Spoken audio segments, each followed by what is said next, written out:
সাথে পথে হারাতে করবে না আজ কেউ মানা।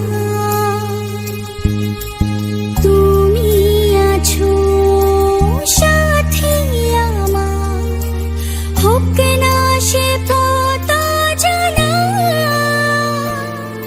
ও তোমার সাথে পথ হারাতে। ফাইনালি 3 দিন পরে তোমাদের দাদাভাই কিন্তু রুমে আসছে।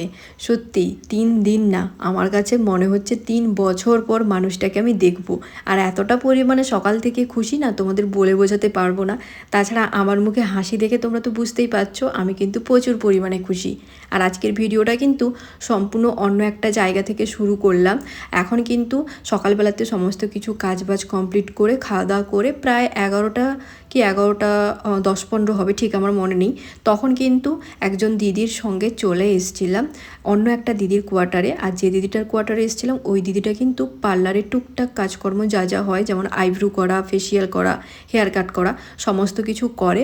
আর আমি কিন্তু বাড়ি থেকে আসার সময় তখন আইব্রুটা করে এসেছিলাম, কিন্তু এখানটায় তো প্রায় বলতে গেলে 1.5 মাস মতন থেকে গেলাম, তো আইব্রুটা একটু কেমন কেমন হয়ে গেছে। তো এই কারণে আজকে চলে এসেছি দিদিটার কোয়ার্টারে আইব্রু করার জন্য। আর কি করি না করি সবটা শেয়ার করব, ভিডিওটা দেখতে থাকো তাহলে তোমরা সবটা বুঝতে পারবে। আর এই দিদিটা কিন্তু আমাদের যে কোয়ার্টার আছে তার কিন্তু জাস্ট 2-1টা কোয়ার্টারের পরেই ওই দিদিটার কোয়ার্টার।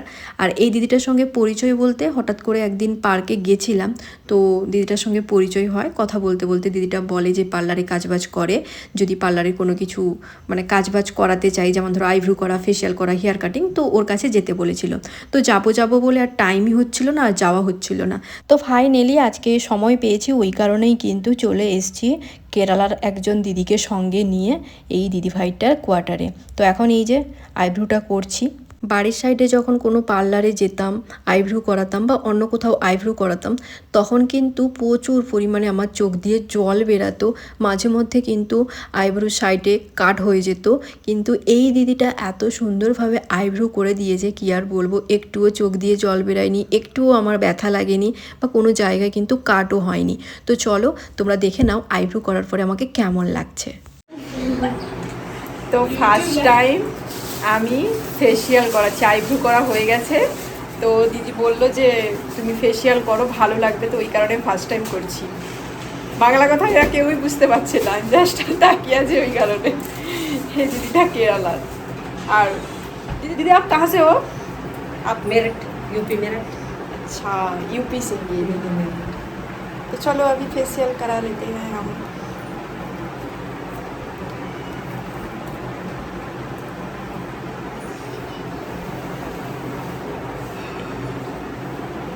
फेशियल निकाल के सकते हो? नहीं, मैं एक दूंगी ना आपको पहनने के लिए। ठीक है चलो। আমার কিন্তু প্রচুর পরিমাণে ভয় করছিল, ফেসিয়াল করছি যদি কোনো প্রবলেম হয়, এই কারণে আমি কিন্তু চুলে স্মুথনিং, স্ট্রেটনিং, স্পা প্রায় সময় করিয়ে থাকি, তোমাদের সঙ্গেও শেয়ার করেছি, বা আইব্রুও করিয়ে থাকি, কিন্তু ফেসে কোনো দিন কোনো কিছু অ্যাপ্লাই করিনি, ফার্স্ট টাইম করলাম, জানি না কি হবে। তো যাই হোক দিদিটা বললো যে করো, কোনো রকমের কোনো প্রবলেম হবে না, তো ওই কারণেই কিন্তু করা। এখন দেখো বসে পড়েছি ফেসিয়াল করতে, একটা ড্রেস দিয়েছিল ওই ড্রেসটা পরেই কিন্তু এখন বসেছি। যাই হোক বেশ সুন্দর কিন্তু মাসাজ করছিল, আমার তো বেশ ভালোই লাগছিল, মাঝে মধ্যে কিন্তু আমি ঘুমিয়েও পড়ছিলাম, এত সুন্দর করে মাসাজ করছিল। সবথেকে যে জিনিসটা ভালো লাগে ফেসিয়ালের ক্ষেত্রে ওটা হচ্ছে এই যে এখন যেভাবে মাসাজ করছে না, এই মাসাজটা এতটা ভালো লাগছিল না, তোমাদের বলে বোঝাতে পারবো না। আর তোমাদের দাদাভাই কিন্তু কোয়ার্টারে আসার জন্য বেরিয়েও পড়েছে, মাঝে মধ্যেও আমাকে ফোন করছিল, দিয়ে জিজ্ঞেস করছিল কি করছি না করছি।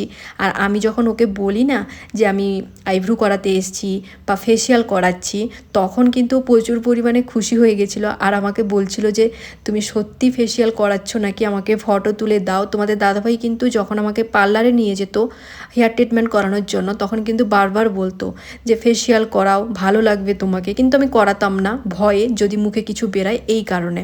ডায়মন্ডের একটা কি ফেসিয়াল কিট দিয়ে ফেসিয়ালটা করিয়েছিল, আমার ঠিক মনে নেই। দিদিভাইটা আমাকে বলছিল প্রোডাক্টগুলো দেখানোর কথা, কিন্তু সত্যি কথা বলতে কি আমার একদমই মনে নেই, ভুলেই গেছি, ওই কারণে আর দেখাতে পারলাম না। যাই হোক, পরের বার যদি যাই ফেসিয়াল করাতে অবশ্যই কিন্তু তোমাদের সঙ্গে প্রোডাক্টগুলো কী কী ছিল না ছিল সবটা শেয়ার করব।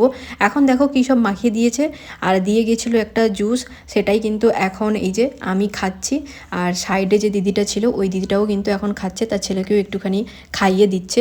তো ফেসিয়াল কমপ্লিট হয়ে গেছে আমার, জানি না তোমরা কতটা কি বুঝতে পারছো। আর সত্যি কথা বলতে কি মানে স্কিনটা অনেকটা গ্লো করছে, অনেকটা পুরো একদম চেঞ্জ লাগছে আমাকে। যাই হোক, আর এই দিকটায় দিদিভাই এখন হেয়ার কাট করছে, লেয়ার কাট এই যে হচ্ছে লেয়ার কাট, দেখো।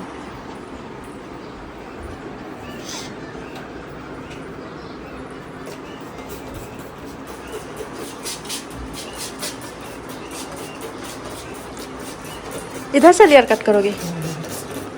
हाँ, इधर से करूँगी पहले, फिर करती चलाऊंगी। अच्छा अच्छा लगेगा। नीचे के थोड़ा पतली हो गई ना। हाँ हाँ हाँ वही। ये निकाल दूँगी। পার্লার থেকে কিন্তু রুমে এসেছিলাম প্রায় 1:30-2 মতন বেজে গেছিলো। তো এসে স্নান টান করে ভাত তরকারি রান্না করে খাওয়া দাওয়া কমপ্লিট করে এখন এই যে দেখো চুলটা ভালো করে আঁচড়ে নিচ্ছি। আর জানি না তোমরা কতটা কি বুঝতে পারছো আমার স্কিনটা কতটা গ্লো করেছে বা স্কিনটা কেমন লাগছে। অরিজিনালি কিন্তু সত্যি স্কিনটা কিন্তু বেশ ভালোই হয়ে গেছিলো, আর বেশ কিন্তু ফ্রেশ ফ্রেশ লাগছিল, অনেকটা ভালো লাগছিল আমার বেশ। আর এখন দেখো সিঁদুর টিপ পরা হয়ে গেছে, আর এখন এই যে লাল টিপটা পরে নিলাম। আর আমাকে কিন্তু বলেই দিয়েছে যে তুমি এখন 3-4 দিন মুখে কোনো ফেস ওয়াশ কোনো ক্রিম লাগাবে না। তো ওই কারণেই কিন্তু ঠান্ডা জল দিয়ে জাস্ট মুখটাকে একটুখানি স্নান করার সময় ধুয়ে নিয়েছি। তো এই দেখো এখন কিন্তু তোমাদের দাদাভাই চলে এসছে। প্রায় তোমাদের দাদাভাই এসছিল 7:30টার দিকে। আর জানোই তো আমাদের এখানে অন্ধকার হয় অনেকটা লেট করে, ওই কারণেই কিন্তু তোমরা দেখতেই পাচ্ছ চারিপাশে কিন্তু এখনও পর্যন্ত লাইট আছে।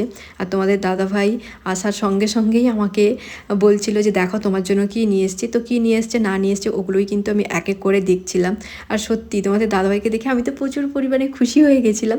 আর ও আমাকে বলছিল যে 3টা দিন তোমার কেমন কাটলো। আর আমি বলছিলাম যে যাই হোক মোটামুটি বেশ ভালোই কেটে গেছে। তখন ও একটা কথাই বারবার বলছিল যে ভিডিও তো তুমি বানিয়েছো, কি খেয়েছো না খেয়েছো, কি করেছো না করেছো সবটাই আমি দেখতে পাবো, তুমি একটুখানি অপেক্ষা করো, আমি ফ্রেশ হয়ে যাই, তারপরে ভিডিওগুলো দেখবো বসে বসে। কটা জিনিস নিয়ে এসছো? আর কিছু নিয়ে আসোনি? আর কিছু নিয়ে আসোনি? খাওয়ার জিনিস শুধু এগুলো নিয়ে এসছো? আর ব্যাগে আছে নাকি কিছু? আচ্ছা হোক। তো তোমাদের দাদাভাই তো চলে এসছে, তোমরা তো দেখলে। আর নিয়ে এসছে এই যে ছোট্ট একটা স্প্রাইট, এখানটায় আছে ফ্রাই মোমো, আর এখানটায় আছে কেক। তো চলো এখন দেখাই কি নিয়ে এসছে, মানে কি কেক নিয়ে এসছে। এ দোকান কোথায় পেলে গো? পেস্ট্রি দোকান এখানটায় আছে। ও এখন গেছে স্নান টান করে ফ্রেশ হতে। এইছে দেখো এই পেস্ট্রি কেকটা নিয়ে এসছে দুটো, ওর একটা আমার একটা। ও আগে স্নান টান করে ফ্রেশ ট্রেশ হয়ে বেরাক, তারপরেই খাওয়া দাওয়া করবো।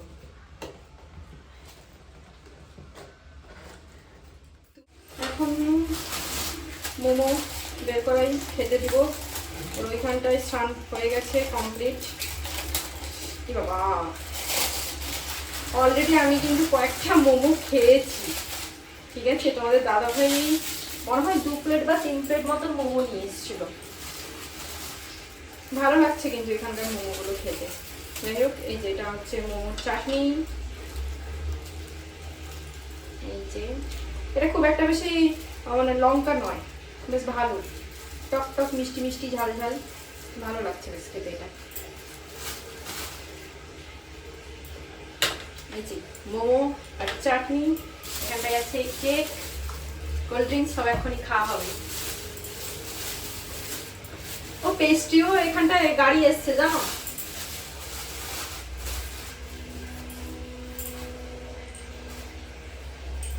ফ্রেশ ট্রেশ হয়ে চলে এসছে, আর বসে পড়েছি আমরা কেক মোমো সব নিয়ে খেতে। একাই খেয়ে যাচ্ছি।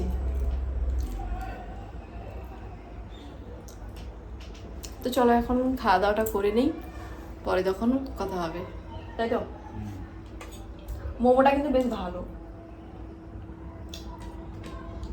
তোমাকে খাওয়াচ্ছি। খাওয়াতে পারবো না, এই হাতে ফোন ধরেছি না, হবে না। বাম হাতে খাই দিচ্ছি, ডান হাতে ফোন ধরেছি।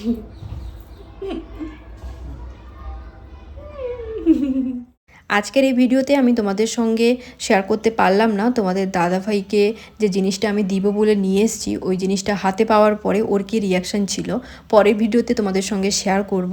এখন তোমাদের দাদাভাইয়ের যে ড্রেসগুলো পরে গেছিলো সেগুলোই কিন্তু আমি ধুয়ে দিয়েছি, সেগুলোই এখন বাইরে একটুখানি শুকিয়ে দিচ্ছি। যেহেতু এখনও পর্যন্ত অন্ধকার হয়নি ওই কারণে শুকিয়ে দিচ্ছি, জলটা ঝরিয়ে গেলে তারপরে কিন্তু রুমের মধ্যে শুকিয়ে দিব। তো আজকের ভিডিওটা এখানটায় শেষ করছি।